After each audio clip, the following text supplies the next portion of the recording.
Foodies welcome to my channel. నేను మీ జ్యోతి సుధాకర్. అందరూ ఎలా ఉన్నారండి? ఇవాళ మన రెసిపీ కాకరకాయ ఫ్రై. చాలా హెల్దీ కదండి. అందుకోసం ముందుగా ఒక కుక్కర్ తీసుకొని కట్ చేసుకున్నటువంటి కాకరకాయ ముక్కలను యాడ్ చేసుకోవాలి. రుచికి సరిపడా ఉప్పు, 1/2 టీ స్పూన్ పసుపు, అలాగే ఒక చిన్న నిమ్మకాయ సైజ్ అంతా చింతపండును కూడా యాడ్ చేసుకోండి.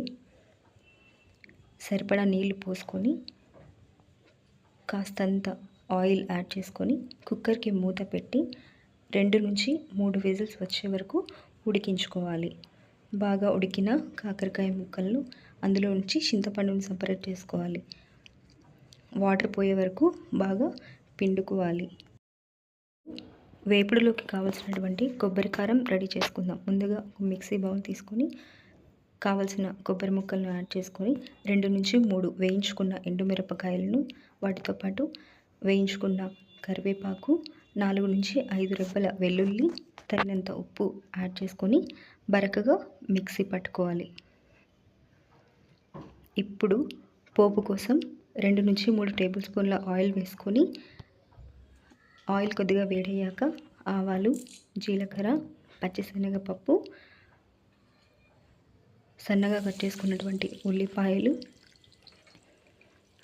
వేసుకొని ఒకసారి కలుపుకోవాలి. వాటితో పాటు కరివేపాకు, వెల్లుల్లి రెబ్బలు, ఒక ఎండుమిరపకాయ యాడ్ చేసుకొని మళ్ళీ ఒకసారి బాగా కలుపుకొని ఉల్లిపాయలు రంగు మారే వరకు వేయించుకోవాలి. పోపు కొంచెం బ్రౌనిష్ కలర్లోకి వచ్చాక మనం ముందుగా ఉడికించుకున్న కాకరకాయ ముక్కలను యాడ్ చేసుకొని ఒకసారి బాగా కలుపుకోవాలి. 2 నుంచి 3 నిమిషాల పాటు మగ్గించుకున్న తర్వాత మనం ముందుగా ప్రిపేర్ చేసి పెట్టుకున్నటువంటి కొబ్బరి కారం కూడా యాడ్ చేసుకొని మళ్ళీ ఒకసారి బాగా కలుపుకొని 2 నుంచి 3 నిమిషాల పాటు మగ్గించుకోవాలి. ఇష్టమైన వాళ్ళు కాస్తంత జాగరి పౌడర్, బెల్లంని కానీ యాడ్ చేసుకుంటే బాగుంటుంది.